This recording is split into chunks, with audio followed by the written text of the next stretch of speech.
अभी आप सुन रहे हैं संत श्री राधा बाबा गोरखपुर के जीवन पर साधु कृष्ण प्रेम जी द्वारा लिखित पुस्तक महाभाव दिनमणि श्री राधा बाबा के अंश।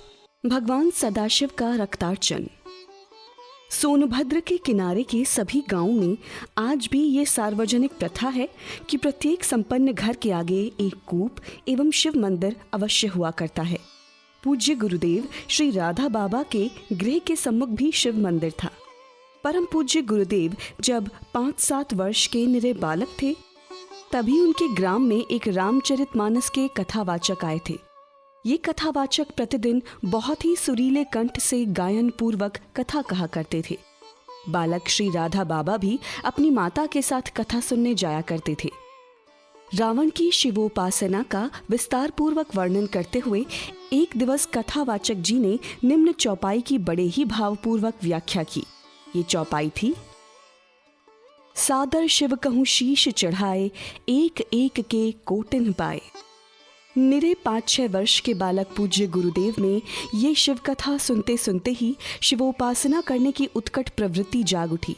मन ही मन में उन्होंने शिव पूजन का निश्चय कर लिया। शिवोपासना में उन्होंने रावण को अपना आदर्श बनाया।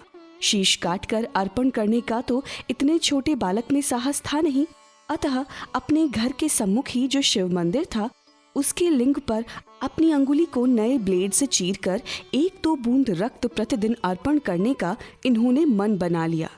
वे राजा साहब के घर से मांगकर एक नया ब्लेड ले आए और प्रतिदिन अपनी अंगुली चीरकर 1-2 बूंद रक्त अपने घर के आगे जो शिवलिंग स्थापित था उस पर चढ़ाने लगे। राधा बाबा के सबसे बड़े भाई श्री तपस्वी नाथ जी मिश्र नित्य नियमानुसार विधि विधान पूर्वक श्री शिव जी की पूजा किया करते थे। एक दिवस वे जब पूजा कर रहे थे तो उन्होंने भगवान के विग्रह में रक्त बिंदु देखा।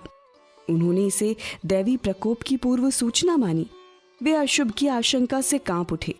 उन्होंने उस दिन भगवान की अति दैन्य भरी विनय की और उस रक्त बिंदु को स्वच्छ कर सविधि पूजा की। अगले दिन भी जब बाबा के अग्रज पूजा करने गए तो पुनः ताजे रक्त बिंदु के चिन्ह उन्हें दिखाई पड़े। वे कल्पना भी नहीं कर पाए कि ये सब क्रिया उनका अनुज चक्रधर, जो राधा बाबा का बचपन का नाम था, वे कर रहे हैं। राधा बाबा तो नित्य ही रक्त चढ़ाते थे। जब प्रत्येक दिन बड़े भाई पूजा के समय रक्त चढ़ा देखने लगे तो अमंगल की आशंका से घर के सभी लोगों का मन आक्रांत हो गया। अंततः खोज हुई और राधा बाबा पकड़े गए। उनकी अंगुलियों में चीरे जाने का चिन्ह स्पष्ट परिलक्षित हो गया। बड़े भाई ने जब उन्हें डांट लगाई तो ये अपनी मां के आंचल में दुबक गए। राधा बाबा की शिव भक्ति की पेंग फिर भी कम नहीं हुई। एक दिन जब इनकी पाठशाला की छुट्टी होने वाली थी, कुछ लोग इनके स्कूल के पास से एक मुर्दा शव की अर्थी ले जा रहे थे। पूज्य गुरुदेव शमशान का पता लगाने इनके पीछे हो लिए। उस दिन तो उन्हें शमशान का पता ही लग पाया। दूसरे दिन यद्यपि इन्हें भूत का अत्यधिक भय लगा, परंतु फिर भी शिव शिव नाम जपते हुए इन्होंने किसी प्रकार मुट्ठी भर चिता उठाई और तीव्र गति से भागकर घर में पहुंचकर सांस ली। दूसरे दिन इन्होंने प्रातःकाल ही शिवलिंग पर चिता भस्म चढ़ा दी। श्री तपस्वी नाथ जी जब पुनः पूजा करने लगे तो चिता भस्म देखकर समझ गए कि फिर ये उपद्रव चक्रधर ने ही किया है। इस बार इन्होंने पूज्य गुरुदेव को प्यार से समझाया तथा भगवान शिव की किस प्रकार सात्विक रीति से पूजा करनी चाहिए इसका सब विधान सिखाया। अब पूज्य गुरुदेव जलाभिषेक, पुष्पार्पण एवं स्तुति वंदनादि से पूजा करने लगे। राधा बाबा को बचपन में स्कूल जाना अच्छा नहीं लगता था। वे स्कूल जाने से बचना चाहते थे, परंतु बच नहीं पाते थे। घर वाले ज्यों त्यों करके उन्हें स्कूल भेज ही देते। एक दिन उन्हें एक उपाय सूझा। वे सोचने लगे कि भूतग्रस्त होने का स्वांग रचा जाए तो शायद स्कूल जाने से बचाव हो जाए। स्कूल में प्रतिदिन ही प्रार्थना होती थी। एक दिन ज्यों ही प्रार्थना समाप्त हुई, वे भूतग्रस्त व्यक्ति जैसी चेष्टा करने लगे। स्वांग सही उतरा और लड़के उन्हें घर पहुंचाए। उन्होंने अपने मुख से फेन निकालना प्रारंभ कर दिया। माँ घबरा गई। कुछ उपचार किया गया तथा माँ ने स्कूल जाने की मनाही कर दी। इस प्रकार कुछ दिन के लिए स्कूल जाना बंद हो गया। थोड़े दिन तो ऐसे ही चला, परंतु स्कूल जाना प्रारंभ करना पड़ा। एक दिन राधा बाबा अपने घर के आंगन में खेल रहे थे। इतने में एक रामानंदी साधु उनके घर पर आए। उनके ललाट पर एक भव्य तिलक विराजित था। वे द्वार पर खड़े हो कुछ देर तक तो एकटक राधा बाबा की ओर देखते रहे, फिर चले गए। उनके चले जाने के पश्चात पूज्य गुरुदेव का मन इतना शांत हो गया कि क्या कहें। अपने घर के बाहर आकर पूज्य गुरुदेव सिद्धासन लगाकर बैठ गए। उनकी आंखों से निरंतर अश्रुधारा प्रवाहित हो रही थी। थोड़ी देर पश्चात जब घर वाले आए और विक्षेप हुआ तो इनका ये भाव प्रश्मित हुआ। शिव कृपा से मेडल पुरस्कार। पूज्य गुरुदेव को पाठशाला में पहले सी कक्षा में भर्ती किया गया था। पहली कक्षा में जाने से पहले ABC इन 3 कक्षाओं में पढ़ना उन दिनों परम आवश्यक होता था। पूज्य गुरुदेव राधा बाबा इतने मेधावी थे कि सभी विषयों में इन्हें सर्वोच्च अंक प्राप्त होते थे, परंतु अंक गणित में ये सदा असफल हो जाते थे। अध्यापक गण इन्हें अन्य विषयों में अति मेधावी समझ अंक गणित में नंबर नहीं होने पर भी प्रोन्नत कर देते थे।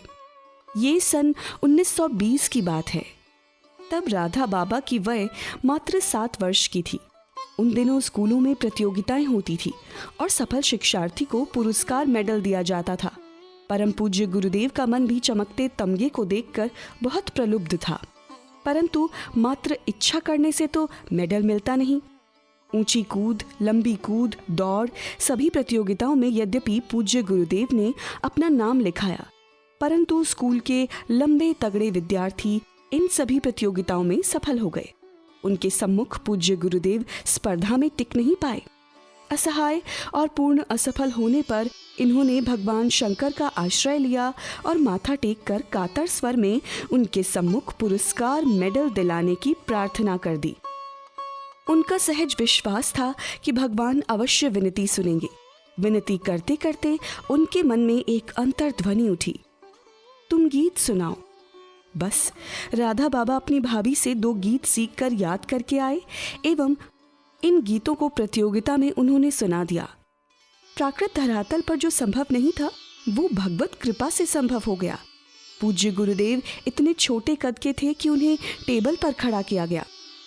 उनके साथ कोई साजिंदा भी नहीं था, परंतु इस समय पूज्य गुरुदेव नहीं, भगवान शिव प्रतियोगिता में गीत गा रहे थे। सभा का सारा वातावरण पूज्य गुरुदेव की कोकिल कंठी अति सुरीली ध्वनि से मुखरित हो उठा। गीत सुनते समय प्रधानाचार्य ही नहीं, सारे अध्यापक एवं विद्यार्थी भरे हृदय से स्तब्ध थे। श्री प्रधानाचार्य जी का हृदय तो इतना भरा था कि उन्होंने तत्काल पारितोषिक कार्यक्रम प्रारंभ होने के पहले ही राधा बाबा को संगीत पुरस्कार दे दिया।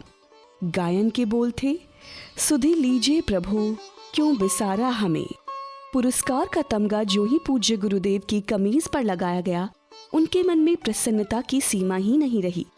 ये पुरस्कार जब पूज्य गुरुदेव ने अपनी माँ को दिखाया तो वे भी प्रसन्नता से फूल उठी। इन घटनाओं से पूज्य गुरुदेव इतने भगवत विश्वासी हो गए थे कि वे अपनी छोटी सी भी मांग प्रायः भगवान के सम्मुख ही रखते थे। एक बार उन्हें पेंसिल का लिखा मिटाने के लिए रबर की आवश्यकता हुई। उन्होंने इसे अन्य किसी को भी ना कहकर मात्र भगवान को कहा। उसी दिवस अथवा दूसरे दिवस पूज्य गुरुदेव की माताजी उन्हें मेला दिखाने के लिए ले गई और एक दुकान से बिना कुछ कहे सुने रबर दिलाई। इसी प्रकार एक बार उनके मन में कोई विशेष मिठाई खाने की इच्छा हुई। उन्होंने मन ही मन भगवान से कहा। थोड़ी देर बाद उनका एक सहपाठी वही मिठाई उन्हें खिलाने अपने कमरे में ले गया। उस साथी को तो गुरुदेव ने आभास भी नहीं दिया था कि उनकी इच्छा अमुक मिठाई खाने की है। दयामय भगवान उनकी हर इच्छा पूरी करते रहते थे। फकरपुर ग्राम में जो स्कूल था वो मात्र मिडिल कक्षा तक था। प्राइमरी स्कूल की सभी परीक्षाएं पूज्य गुरुदेव ने सर्वोच्च अंकों से प्राप्त की थी। इसी प्रकार मिडिल तक भी अन्य विषयों में सर्वोच्च अंक प्राप्त कर लेने के कारण गुरुदेव को अंक गणित में असफल होने पर भी प्रोन्नत कर दिया जाता था। मिडिल कक्षा की परीक्षा के पश्चात अब उन्हें राजकीय छात्रवृत्ति प्राप्त हो जाए, इसकी चेष्टा की जा रही थी।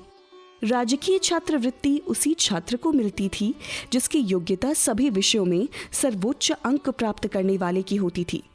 अन्य विषयों में तो पूज्य गुरुदेव के निर्विवाद सर्वोच्च अंक होते ही थे, मात्र अंक गणित में ही ये असफल हो जाते थे। अतः इस बार इन्होंने अंक गणित में भी पूर्ण सफल होने के लिए भगवान शिव से प्रार्थना की। इस बार भगवान शिव की ऐसी प्रेरणा हुई कि तुम अंक गणित के 12 प्रश्न अपने बड़े भाई से हल करवाकर रट लो। भगवत प्रेरणा के अनुसार इन्होंने ऐसा ही किया। संयोगवश इन्हीं 12 प्रश्नों में से परीक्षा में प्रश्न पूछे गए और पूज्य गुरुदेव इस प्रकार सभी विषयों में सर्वोच्च अंक प्राप्त कर उत्तीर्ण हो गए।